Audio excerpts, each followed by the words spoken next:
आज के ही दिन एक संगीत बजाने आए थे इसमें मंगला में प्रातःकालीन में, तो आज उनको आना था।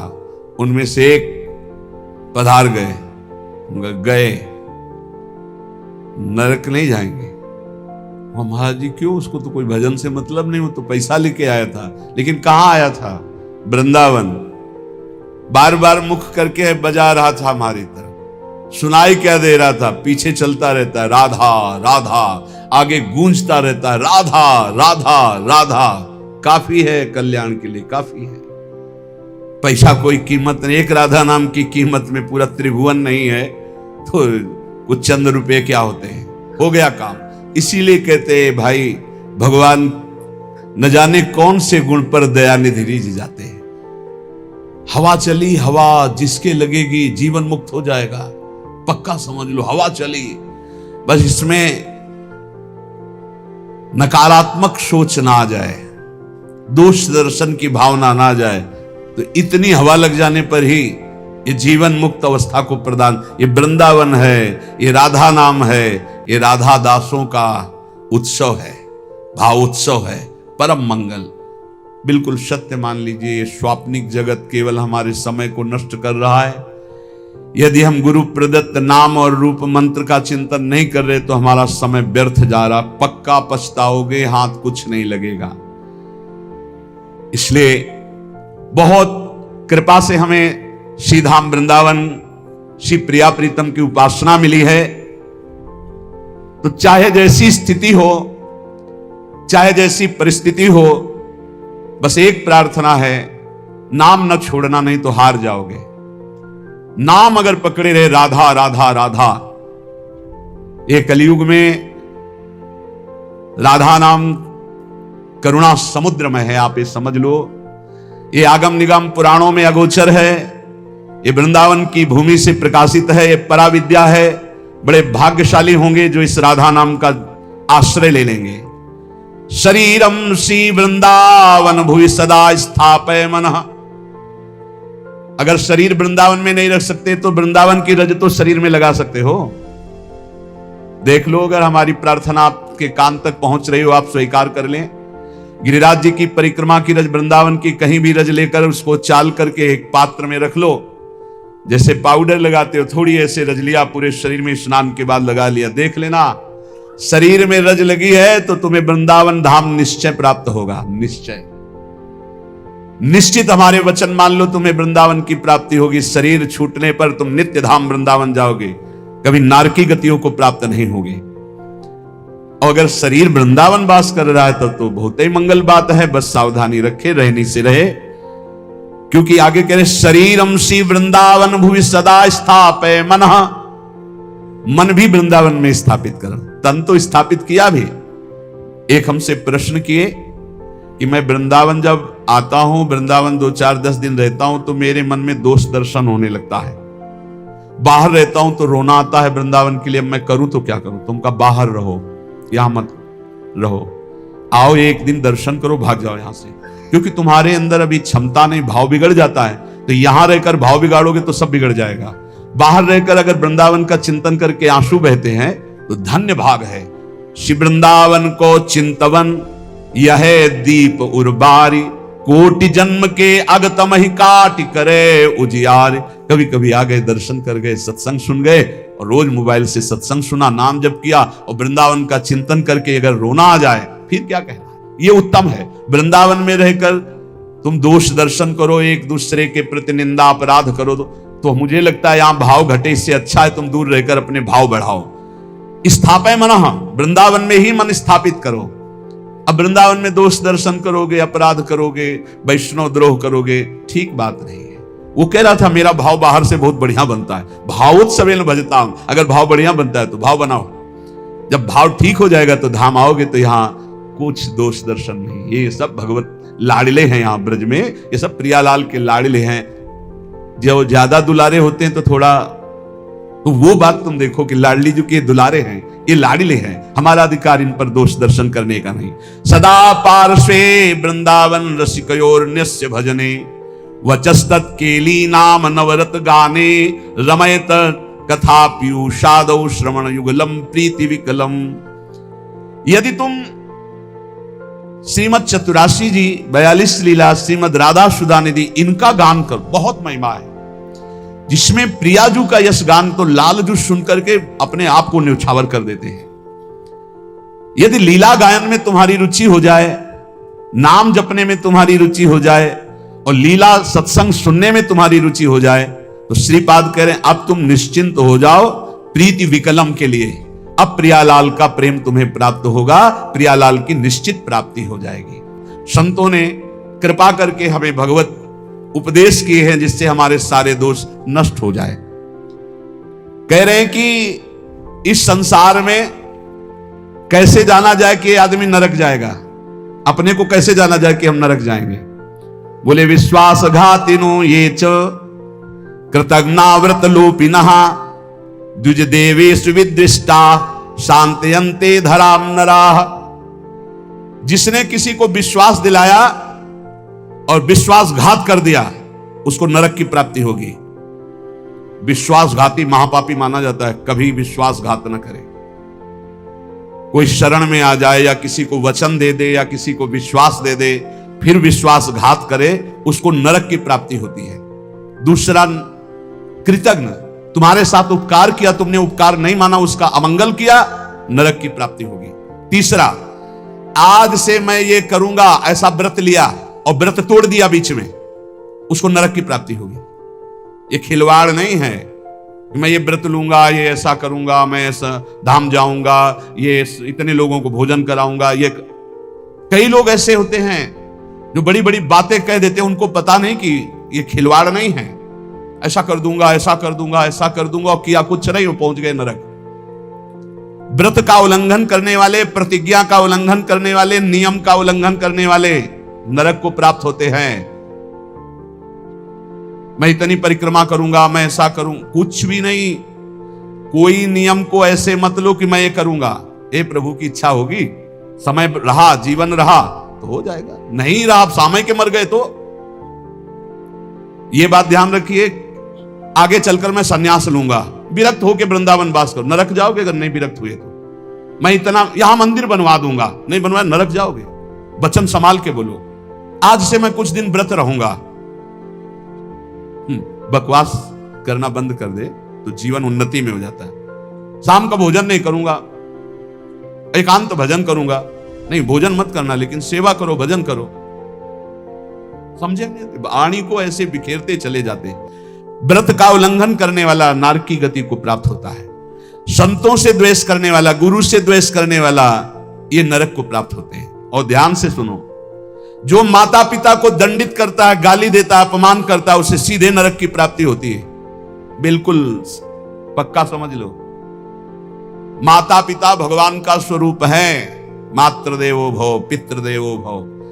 बिल्कुल बुद्धि खराब मत करो, कलयुग बुद्धि भ्रष्ट कर रहा है। माने मात पिता नहीं देवा, साधुन ते करवावें सेवा, जिनके ये आचरण भवानी ते निश्चर समझानो। राक्षस है, और ऐसे राक्षस अब पुत्र रूप में ज्यादा पैदा हो रहे हैं। एक देखा हम कि माता को बाल पकड़ के घसीट रहा है, लात से पेट में प्रहार कर रहा है, पिता को थप्पड़ और सीधे छाती पे लात। वाह, इस पुत्र के जानते हो क्या गति होगी? सीधे रो रो नरक। फिर वहां जो दंड मिलता है, वहां मरना तो है नहीं प्यारे, ना बेहोश हो सकते हो ना मर सकते हो, होश में रहकर दंड भोगना है। नरक की ये खासियत है। 100 बार काटे जाओगे, 100 बार जिंदा रहोगे, उसे यातना देह कहते हैं। होश में ये मत मानना कि नरक वरक नहीं है। जैसे लोग कहते जा रहे हैं कौन नरक सरक, बोल लो बोल लो। जब फंसते हो ना, बोले यही सब मिलता है, यही नहीं मिलता है। जब चोरी करोगे तो पहले घर से लेके थाने तक डंडा चलेगा, फिर थाने में स्पेशल पिटाई होगी, फिर कपड़े वपड़े संभाल के तुम्हारे हथकड़ी लगा के जज के सामने, फिर वहां तुम्हारी चोरी का न्याय होगा। ये ब्याज में मिला है। ये ब्याज में घर से लेकर पकड़ने तक और थाने तक जो पिटाई हुई, ये ब्याज है। मूल तो न्यायाधीश करेगा कि 20 साल की सजा या मुफ्त इतना इतना दंड। ऐसे ही कर लो मनमानी पाप। यहां जो ठोकर और रोग है, ये तो ब्याज है, मूल तो नरक में भोगना पड़ेगा। जो माता पिता का त्याग कर देता है, उसे नरक की प्राप्ति होती है। जो माता पिता को दंड देता है, जो माता पिता को गाली देता है, और जो अपनी पाणी ग्रहण की हुई स्त्री को, निर्दोष स्त्री को नाना प्रकार के दोषारोपण करके दंड देता रहता है, कलह मचाता रहता है, ऐसे पुरुष को नरक की प्राप्ति। और जो अपने सज्जन पति का त्याग कर पर पुरुष का अनुसरण करती, ऐसी स्त्री को नरक की प्राप्ति होती है। जो गुरुजनों को कठोर वचन बोलते हैं, जो गुरुजनों का आदेश का पालन नहीं करते, उनका पोषण नहीं करते, जो देवता ब्राह्मण और निर्बलों का धन का अपहरण कर लेते हैं, ऐसे मनुष्यों को नरक की प्राप्ति होती है। जो मदिरा पान करते हैं, सुन लीजिए, ये चे मध्य रता पापा द्वित कर्म रतास्तथा। हमारा शास्त्र कहता है भारतवासी हो, विदेशी नहीं हो तुम, इस भूमि में जन्मे हो, यदि मदिरा पियोगे तो नरक का रास्ता पक्का कर रहे हो। बोले इसमें तो कोई हिंसा नहीं, लेकिन शास्त्र निषेध है। ये च मध्य रता पापा द्वित कर्म रतास्तथा। जो जुआ खेलते हैं, मदिरा पीते हैं, और जो साधु वेश रख के पाखंड करते हैं, इनको सीधे नरक की प्राप्ति होती है। यहां जो वर्णन हो रहा है वो बीच में विश्राम नहीं, सीधे नरक, बिना रोक टोक के। जो माता पिता को दंड देते हैं, जो निर्बलों का धन अपहरण करते हैं, जो देवताओं का धन अपहरण करते, देव मंदिरों का, जो पापी मदिरा पीता है, जुआ खेलता है, जो पाखंड करता है साधु वेश में, इन सबको नरक की प्राप्ति होती है। ऐसा थोड़ी कि तुम साधु वेश रख लिए तो तुम चक्रवर्ती हो, जो चाहो सो कर सको, नहीं। देखो, अगर साधु वेश धरकर गलती हो जाए तो भगवान क्षमा करते, चूक, लेकिन पाखंड का मतलब जानबूझ के वही करते रहना, महापातकी, अतिपातकी, इन सबको। और जो दूसरे जीव जंतुओं को पका के खाते हैं, जो जीवों को पका के, ये भारत है, भारत धर्मात्माओं का देश है, महात्माओं का देश है, यति और सतियों का देश है। यहां एक कबूतर के लिए अपने शरीर को काट के तराजू पे रख दिया, ये वो राजाओं का देश है, वो प्रजा का देश है, जो शरणागतों के लिए जीवन अर्पित कर दे। यहां जो जीव जंतुओं को पका के खाते हैं, भैया सुन लो, ये जो मांस मछली अंडा खाने वाले, बोले और तो कुछ हम नहीं खाते, मछली खाते। तो मछली में जीव नहीं? बोले नहीं, पानी की तरोई है। हाँ हाँ, हमसे बोले एक तरोई जो होती है वो जमीन में छेलती है, ये पानी की तरोई है मछली। पानी की तरोई है वो, बनोगे तुम भी पानी की तरोई, तैयार हो जाओ, फिर तुमको सीधे मिर्ची की तरह तल के कढ़ाई में जिंदा फिर खाएंगे। वो काल स्वरूप भगवान है। अर्जुन को दिखाया कि देखो भीष्म द्रोणाचार्य लौंग इलायची की तरह फंसे हमारी दाढ़ों में, होश में रहो। शास्त्र आज्ञा है, जो दूसरे जीव जंतुओं को मार के उबाल के, बोले हम तो नहीं इसे पर खरीद के लाते हैं, वैसे ही भोग मिलेगा, दंड मिलेगा। और सुनो, जो सत्कर्म का संकल्प करके सत्कर्म नहीं करते, सत्कर्म का संकल्प लेके, सत्कर्म का ये करूंगा, ये दूंगा, ये ऐसा कभी मत बोलो, जबान से कर दो, कर दिया जबान से बोल दिया और किया नहीं तो नरक जाओगे। जो दूसरों को सदैव कष्ट ही देता रहता है, जो शास्त्र और धर्म के विरुद्ध चलता है, शास्त्र के अनुसार चलने वालों का उपहास करता है, जो दूसरे की जीविका छीन लेता है, जो द्वेषवश महामहिम गुरुजनों की निंदा में प्रवृत्त होता है, वे सब नरक जाते हैं।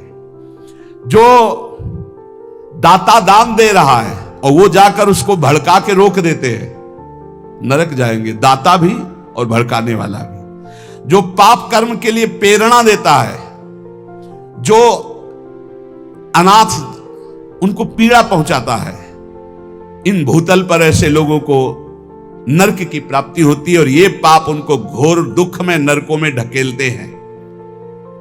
ब्रह्मण्यम पुण्यमुत्सृज्य ये द्विजा लोभ मोहिताः कुकर्म युपजीवन्ति ते वै निर्यागामिनः निरयगामिनः नरकगामी।